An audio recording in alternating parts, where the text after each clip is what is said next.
Bienvenidas y bienvenidos a todos a la segunda jornada de este foro regional sobre derecho de familia en América Latina. Hoy tenemos otros dos paneles súper interesantes, al igual que los que hemos tenido ayer sobre género, matrimonio igualitario y diversidad en las formas de familia. Hoy tenemos los paneles y personas con discapacidad y sobre reproducción asistida y adopción. Así que otra vez agradecerles a todos y todas por su presencia hoy aquí, por su tiempo, fundamentalmente a nuestras expositores del día de hoy, que estoy segura que nos van a brindar un montón de información súper interesante acerca de sus experiencias y de sus trayectorias, cada una de sus países también, que eso es muy interesante, que tenemos representantes de diferentes países de la región. Así que bueno, nada más que agradecerles una vez más y a las personas que tenemos desde ayer participando en este foro y posiblemente algunas que están ingresando recién hoy, también agradecerles por su tiempo y bueno, por su atención y su interés en las actividades de MAMLAT y transparencia electoral. Sin más, quisiera comenzar. Vamos primero con nuestra primera expositora del día de hoy, que es María Francisca Vilches Carvajal.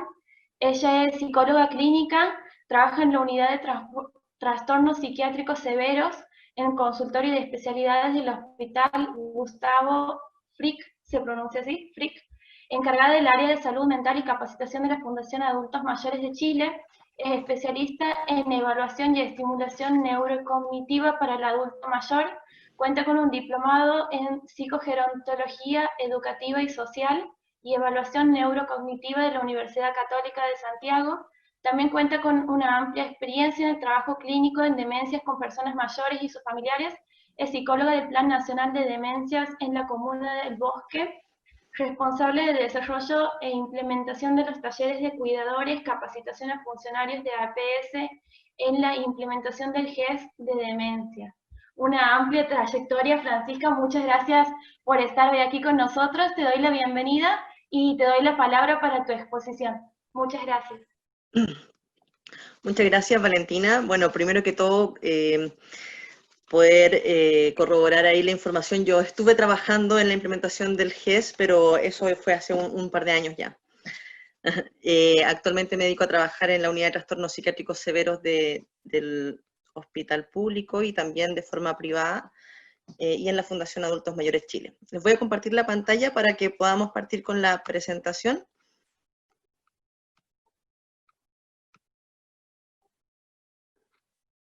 No puedo compartir pantalla, Valentina.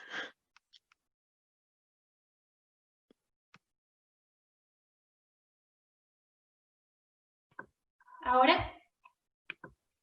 Ahora sí. Bien.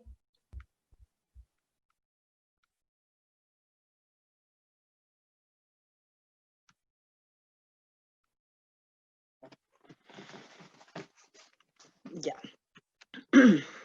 Bueno, como todos ya sabemos, América Latina, como el resto del mundo, está presenciando un envejecimiento acelerado de la población. Hoy son aproximadamente 700 millones de personas los mayores de 60 años. Y se estima que por primera vez en la historia de la humanidad, para el año 2050, habrá más personas mayores que niños menores de 16 años. Bueno, envejecimiento, enfermedad y discapacidad son procesos que pueden estar interrelacionados, ya que son parte del desarrollo vital de los seres humanos. A medida que avanza la vida, aumenta la vulnerabilidad y las posibilidades de que se presenten algunos problemas de salud asociados al deterioro del organismo. El envejecimiento de las personas con discapacidad, por otro lado, es un fenómeno social relativamente nuevo, amplio, duradero, que fue catalogado como una emergencia silenciosa por el Comité de Rehabilitación e Integración de las Personas con Discapacidad en Europa. Se trata de un fenómeno paralelo al envejecimiento poblacional, pero que se traduce fundamentalmente en la elevación de la esperanza de vida de las personas mayores y por ende también de algunas personas con discapacidad. En las personas con discapacidad, la ausencia de una política de promoción y de sensibilización de la comunidad y también de la familia a veces les niega la igualdad de oportunidades en relación al resto de los ciudadanos. Quiero que pasemos a revisar el concepto de discapacidad actual, digo actual entre comillas, porque data del año 2006 de la Organización de las Naciones Unidas, que dice, un segundo,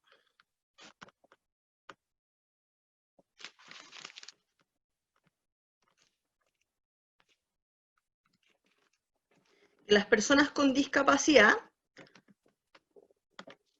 incluyen a aquellas que tengan deficiencias físicas, mentales, intelectuales o sensoriales a largo plazo, al interactuar con diversas barreras que puedan impedir su participación plena y efectiva en la sociedad en igualdad de condiciones con los demás. Es importante revisar esta definición y poder buscar conceptos que nos ayuden a comprender para la acción la discapacidad desde un enfoque de derechos, ¿ya? De que por muchos años hablar de deficiencia o de minusvalía en un sentido general era hacer referencia a las representaciones sociales construidas en base a las imágenes mentales de la limitación y la falta de oportunidad de desarrollo humano, ¿verdad? Entonces, años atrás teníamos el modelo de prescindencia que decía, por ejemplo, que a las personas con algún tipo de discapacidad había que ocultarlas o que había que relegarlas a unas instituciones donde no salieran. Después apareció el modelo médico individualista que enfocó la discapacidad en la persona, y hoy en día estamos ya con un modelo social que más que todo se enfoca en la interacción de la persona con el ambiente. Entonces, esta representación social no está dada solamente por las carencias físicas, sensoriales o mentales de quien las posee, sino también por las condiciones de la misma comunidad a la que pertenece. Por tal, no siempre se han ofrecido las oportunidades de acceso o de desarrollo alternativos que son necesarias. Entonces, en los últimos tiempos, la discapacidad ha sido considerada desde una perspectiva de derechos humanos, donde su objetivo pasó a ser la integración en base a la accesibilidad de las personas mayores y de las personas en situación de discapacidad. Actualmente, el foco está puesto desde una perspectiva ecológica, desde la interacción persona-ambiente, como le mencionaba antes. También se han realizado algunas actualizaciones en los conceptos y definiciones, propiciando un lenguaje inclusivo. Hoy en día se habla de personas en situación de discapacidad, donde se sitúa la discapacidad en una representación simbólica, socialmente construida, que está en la interacción. Y también se habla de personas mayores, poniendo el foco en no hacer distinciones de género. Antes era adultos mayores y quedaban afuera las adultas mayores. ¿Por qué es necesario un enfoque de derecho para las personas mayores? Bueno, primero que todo porque tienen que dejar de ser objetos de protección y comenzar a ser sujetos de derecho, ¿verdad? El ingreso de las personas mayores como sujetos de derecho y no como objetos de protección implica el reconocimiento de ciertos aspectos específicos como grupo poblacional y ubica un proceso de emancipación y lucha política por formas de comprender a las personas mayores o a las personas con discapacidad.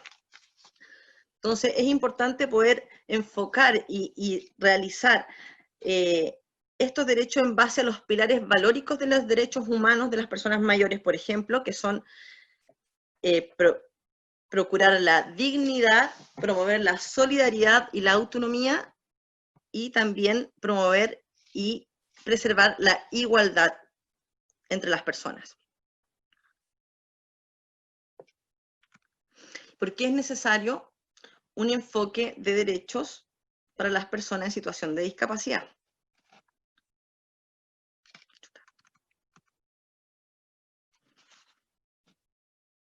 Bueno, es importante que las personas en situación de discapacidad logren participar y visibilizar la discapacidad no desde la pena y no desde el rechazo del estigma como se hizo muchos años antes, sino desde un enfoque de derecho, donde ellos son parte de la comunidad y deben apropiarse de ese lugar.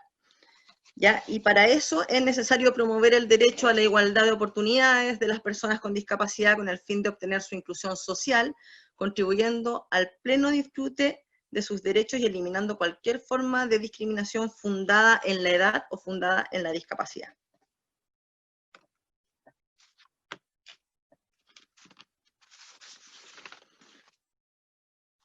Creemos nosotros como fundación que las políticas públicas deben promover un lenguaje inclusivo y un enfoque de derechos, y además también queremos entregarle algunos elementos de buen trato para las personas mayores y para las personas en situación de discapacidad. Y con elementos de buen trato nosotros nos referimos a estas interacciones que promueven un sentimiento mutuo de reconocimiento y de valoración entre los participantes de la familia y de una comunidad. Entonces, los elementos de buen trato están compuestos por 5 elementos básicos, que son el reconocimiento, que es el darme cuenta de la existencia del otro, no ignorarlo, ¿verdad? La empatía, que es la capacidad de entender y de poder ponerme en el lugar del otro. La comunicación efectiva, que tiene que ver con la escucha activa, con un diálogo y una interacción asertiva, ¿verdad? La interacción igualitaria, que tiene que ver con la comprensión y uso adecuado de las jerarquías de poder, y no solo por el hecho de ser una persona de edad o por ser una persona con discapacidad, sentir que hay una relación de poder de uno con el otro.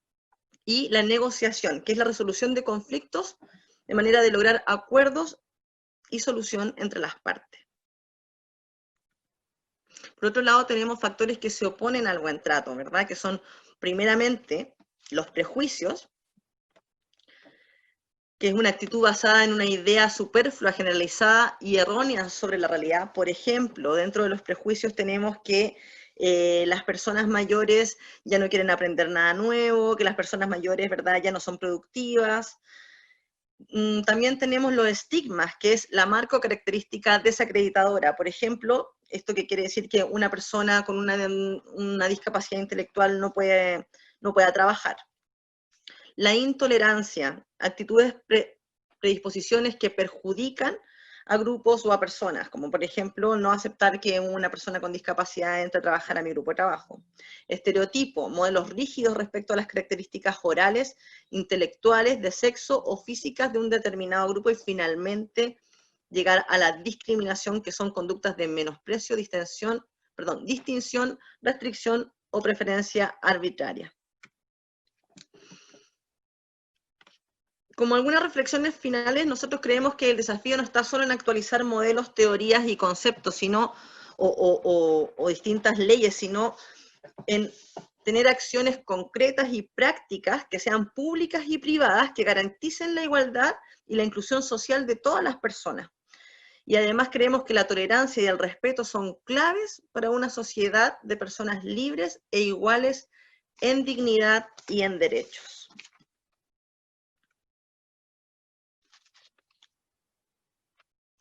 Muchas gracias. Muchas gracias, Francisca.